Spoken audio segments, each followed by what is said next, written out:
손발 찌릿찌릿, 의심해봐야 할 4가지 질환. 여러분, 혹시 최근 들어 손끝이나 발끝이 찌릿하거나 저릿한 느낌을 자주 느껴보신 적 있으신가요? 한 번쯤은 피로 때문이라고 생각하고 넘기셨을 텐데요. 하지만 이 찌릿함이 단순한 피로가 아닌 우리 몸의 이상을 알리는 경고 신호라면 어떨까요? 오늘 영상에서는 손발이 찌릿할 때 의심해봐야 할 4가지 질환에 대해 자세히 알아보겠습니다. 특히 40대 이상 중장년층, 만성 질환을 앓고 계신 분이라면 꼭 끝까지 시청해주세요. 1. 당뇨병성 신경병증. 첫 번째로 알아볼 질환은 당뇨병성 신경병증입니다.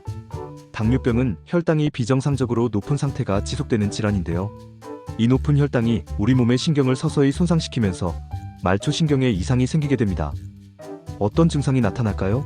손이나 발끝이 찌릿찌릿저린 느낌, 마치 벌레가 기어다니는 것 같은 이상 감각, 특히 밤에 증상이 심해지는 경우가 많습니다. 심하면 감각이 둔해져 작은 상처조차 느끼지 못하고 방치되기도 합니다. 왜 위험할까요?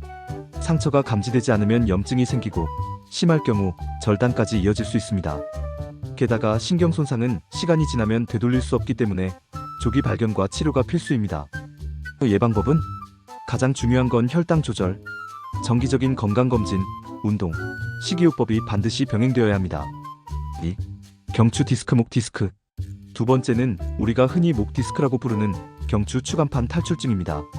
이 질환은 목뼈 사이에 디스크가 돌출되어 팔과 손으로 연결된 신경을 누르는 질환이에요. 주요 증상: 한쪽 팔이나 손의 찌릿함, 저림이 지속됨, 손에 힘이 빠지거나 감각이 무뎌짐, 목을 뒤로 젖히거나 고개를 숙일 때 통증이 심해지는 경우도 많습니다. 이런 분들이 특히 주의해야 해요. 하루 종일 컴퓨터 앞에 앉아있는 직장인, 스마트폰을 자주 보는 사람, 잘못된 자세로 오랜 시간 생활하는 분들. 해결 방법: 정형외과나 신경외과에서 MRI 등 정밀 검사를 통해 정확한 진단 필요. 가벼운 경우 물리치료나 운동, 자세 교정으로도 호전됩니다. 하지만 심할 경우 수술적 치료가 필요할 수도 있어요. 3. 말초신경병증. 세 번째는 말초신경병증입니다. 이 질환은 다양한 원인으로 신경 그 자체가 손상되는 질환이에요. 어떤 증상이 있나요?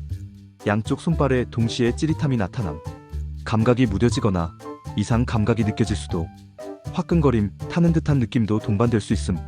심하면 근육 약화, 균형 감각 저하로 일상생활에 지장을 줍니다. 원인이 뭔가요?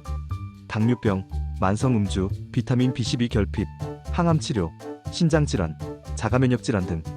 원인이 다양한 만큼 진단이 쉽지 않고 정밀 검사가 필요해요. 또 주의해야 할 점: 원인을 파악하고 그에 맞는 치료를 진행해야 호전됩니다. 비타민 부족이라면 보충, 당뇨라면 혈당 조절, 약물 부작용일 경우 중단 또는 조절 필요. 4. 손목 터널 증후군, 수근관 증후군. 마지막 4번째는 많은 분들이 겪는 증상인 손목 터널 증후군입니다. 어떤 질환인가요? 손목에 있는 신경 통로 수근관과 좁아지면서 정중신경이 눌리는 질환입니다. 엄지, 검지, 중지 쪽 손가락에 주로 저림과 통증이 나타납니다. 특징적인 증상: 밤에 저림 증상이 심해서 자다가 깨는 경우도 많습니다.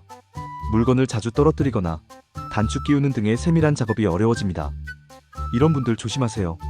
집안일을 많이 하는 주부, 사무직 종사자, 장시간 타이핑을 하는 사람, 스마트폰, 태블릿을 오래 사용하는 사람들. 치료 및 예방법: 손목을 보호해주는 보호대 착용, 스트레칭과 휴식, 증상이 심하면 스테로이드 주사나 수술 치료 필요.